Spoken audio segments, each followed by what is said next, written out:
प्रयास ही मांग जागरूक जनता पार्टी ने किया कि बहुत सारे लोग नौकरी में भी चले गए हैं। हम देख रहे हैं मंत्रियों संतरी बन गए हैं। और एक बार लाइव टीवी पर दिखा रहा था कि उनको पूछा गया कि आपका राष्ट्रीय गीत क्या है, थोड़ा बोल के दिखाइए, तो उनको वो भी पता नहीं, राष्ट्रीय गीत उनको गाने नहीं आया। स्थापना संविधान का तो दूर की बात है, वो संविधान के शपथ ले चुके हैं, लेकिन संविधान का स्थापना तक उनको याद नहीं है। इस देश के बच्चों को धर्म के साथ साथ इस देश की व्यवस्था को संचालित करने वाला, इस देश को चलाने वाला जो ग्रंथ है, जो संविधान है, उसकी भी शिक्षा 10वीं क्लास तक बच्चों को पढ़ा देने की व्यवस्था अगर कर दी जाएगी, उससे क्या होगा कि कुछ ही दिन में यहाँ पढ़े लिखे विद्वान बुद्धिमान व्यक्ति हो जाएंगे और परिणाम आपको देखने को मिलेगा कि हर तरीके से फल फूल रहा है, प्रेम है, भाईचारा है, एकता है और किसी प्रकार का वाद विवाद नहीं होगा। दूसरी बात कि सिर्फ वाद विवाद की बात नहीं है, यहाँ अब एक ट्रेंड चल गया है। अभी तो एंड्रॉयड मोबाइल का जमाना है, किसी को गलत भी बात कह देते हैं तो उसके पीछे लोग टांग उठा के खड़ा हो जाता है एक टांग पे, जाति के नाम पर और धर्म के नाम पर। और धर्म क्या है उसको ज्ञान नहीं होता है। नेताजी हमारे समाज के अगला व्यक्ति सही कह रहा है या गलत कह रहा है, इस चीज का भी बोध उसको नहीं है। वो जो बोध करा दिया वक्ता, वही उसको बोध हो गया। एंड्रॉयड के ज़माना में वो गूगल से भी पूछ नहीं पाता है कि बताइए कि नेताजी जो बोले हैं ये बात गलत है कि सही है। नेताजी ने फलाना बात बोल दिया, फलाना पार्टी के फलाना व्यक्ति ने फलाना बात बोल दिया, तो ये गलत है या सही, इस 21वीं शताब्दी में भी लोगों को यह फुर्सत नहीं है जबकि हाथ में लेकर के खड़े हैं, तो ये गलत है। इसके लिए जागरूक होना अति आवश्यक है।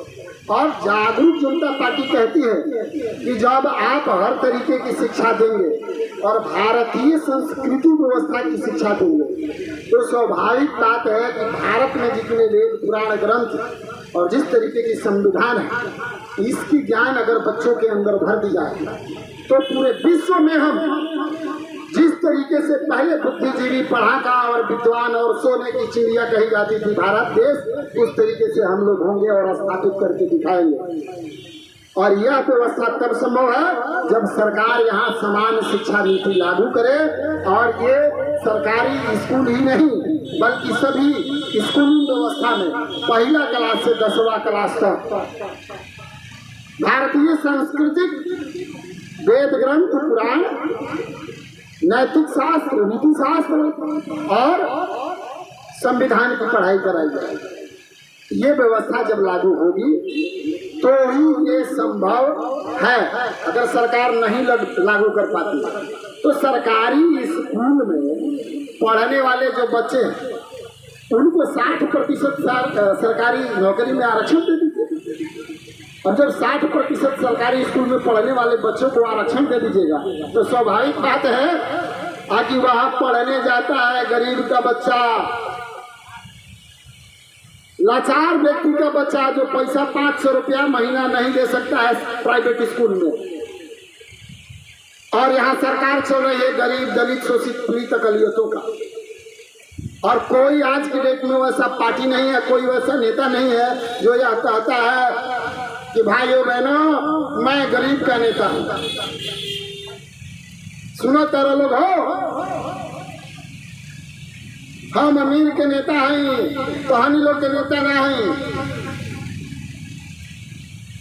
और ऐसा कहे वाला केहू नहीं है, कोई नहीं है अभी जो ये कहे कि मैं गरीबों का नेता नहीं हूँ। लेकिन गरीबों के विकास के लिए जब काम करने की बात आएगी तो देखिए सरकारी स्कूल से लोगों का विश्वास उठा दिया गया। सरकारी स्कूल में पढ़ाई के नाम पर लोग साक्षर होने के लिए जाते हैं, सिर्फ खिचड़ी खाने के लिए जाते हैं, जबकि सरकारी स्कूल को संचालित करने के लिए अत्याधिक पैसा, अत्याधिक सैलरी शिक्षकों को दी जाती है, अत्याधिक व्यवस्था किया गया है सरकार के माध्यम से। लेकिन फिर भी वहाँ बच्चे साक्षर होने के लिए जाते हैं, पढ़ नहीं पाते हैं, विद्वान नहीं हो पाते हैं। उनकी जिस तरीके से डेवलपमेंट होनी चाहिए वो नहीं हो पाती है। कारण क्या है? सिस्टम में लीकेज है। सरकारी स्कूल चलाने वाले जो व्यक्ति, सरकारी स्कूल चलाने वाले जो सिस्टम, जो लीडरशिप चुन के जाते हैं, जो सिस्टम मतलब पदाधिकारी जो सरकारी स्कूल को संचालित करते हैं, वही लोग अपने बच्चे को सरकारी स्कूल में नहीं पढ़ाते। अब जब वही लोग नहीं पढ़ाते हैं, यानी कि वहीं से विश्वास उठते चला गया। देख रेख नहीं, मनमानी है। एक वक्ता ने कहा कि शिक्षक वहाँ जाते हैं, खिचड़ी बनाते हैं, बच्चे को कुछ भी खिलाते हैं, पैर दबवाते हैं और उसके बाद में माथा दबवाते हैं, शाम हो गया चले जाते हैं। ये कौन बोलता है? ये सच्चाई है। 100% लोग वैसे नहीं हैं। कुछ वैसे भी शिक्षक हैं जो अभी भी पढ़ाते हैं, उनके पढ़ाए हुए बच्चे अच्छा करते हैं, लेकिन उनकी संख्या बहुत ही कम है, वो प्रतिशत में नहीं है। और जो लोग पढ़ाना भी चाहते हैं, उनके ऊपर नाना प्रकार के अलग अलग तरीके की जिम्मेवारियां सौंप दी हैं। जाइए मुर्गा गिनिए, बकरी गिनिए, फलाना काम आप ही केजी में, खिचड़ी बनवाइए, दाल गिनिए, केजी से नापिए, बहुत तरीके की बात है। सारा काम अब वही करें, पढ़ाएंगे कब? सिस्टम में एक आध कमियां नहीं है, इसको सुधारना होगा और शिक्षा का व्यवसाय बंद करना होगा। शिक्षा की व्यवसायीकरण जिस दिन बंद हो गई और समानता, समता, मूलक व्यवस्था के साथ जिस तरीके से समाज के अर्थव्यवस्था में मजबूत व्यक्ति और सामाजिक व्यवस्था में जो आर्थिक रूप से कमजोर से कमजोर व्यक्ति का बच्चा जब शिक्षा समानता का प्राप्त करेगा, तब जाकर के राज्य का विकास होगा। और बिहार तो पिछड़ा राज्य है।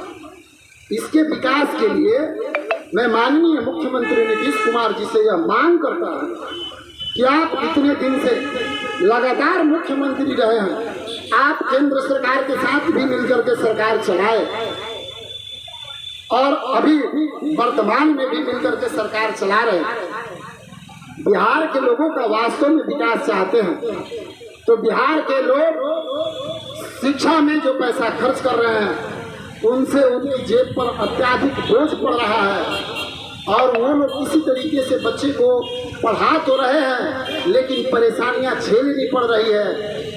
और जिनके पास में पैसा है, व्यवस्था लग पा रही है, इसी तरीके से बच्चे को तो पढ़ा दे रहे हैं, लेकिन वैसे भी लोग हैं और वैसे 60% से अधिक लोग हैं जो अपने बच्चे को सही शिक्षा पैसे के अभाव में नहीं दे पा रहे हैं। तो अगर वास्तव में बिहार की विकास अगर करना चाहते हैं तो यहाँ समान शिक्षा की बात करिए। आपने एक नया इतिहास लिखने का काम किया कि नहीं जातिगत गणना कराएंगे और आपदा का पैसा आपने जो है खर्च करने के लिए व्यवस्था भी बना लिया, आपने गणना शुरू करवाने की भी व्यवस्था करा दी। आपने यह निर्धारित कर दिया कि जाति गरीब होगा, व्यक्ति गरीब नहीं होगा, धर्म गरीब होगा, व्यक्ति गरीब नहीं होगा। इसको बंद करके, इस सिस्टम से थोड़ा सा हट करके सबके लिए राजा जो होता है, शासक जो होता है, वो सूर्य के समान होता है, किसी में कोई भेदभाव नहीं करता। ये सबके लिए बराबर व्यवस्था कर दीजिए कि सबका बच्चा समानता का अधिकार के तहत समान शिक्षा प्राप्त कर सके। इससे क्वालिटी निकल के आएगी। गरीब का भी बच्चा अगर पढ़ने में ठीक ठाक है, वह भी डॉक्टर इंजीनियर बनेगा, पैसे की कमी वहाँ नहीं खलेगी। अमीर का बच्चा अगर उसके अंदर क्वालिटी नहीं है तो लाख पैसा खर्चा करने के बाद वह गलत तरीके की डिग्री डिप्लोमा नहीं लेगा, वो डॉक्टर इंजीनियर सीए ऐसा नहीं बन पाएगा। इसकी व्यवस्था करिए, समाज तब आगे बढ़ेगा। अन्यथा कभी भी समाज के 60% लोग जो विकास विकास विकास विकास की बात करते हैं वो विकसित नहीं हो पाएंगे, चाहे लाख आप प्रयास कर लीजिए। जातीयता फैलाने से, धार्मिक उन्माद फैलाने से, धार्मिक स्टेटमेंट देने से इससे क्या होगा? इससे किसका भला हुआ? किसी को नहीं देना चाहिए। इस पर चर्चा ही नहीं होनी चाहिए। चर्चा सिर्फ समाज में जो अव्यवस्था है उस व्यवस्था को मजबूत करने पर चर्चा होनी चाहिए, और उसकी शुरुआत यहीं से हो कि सबसे पहले समान शिक्षा लागू किया जाए और सरकारी स्कूल में भारतीय संस्कृति, वेद, ग्रंथ, पुराण और संविधान की पढ़ाई शुरू कराई जाए। और मैं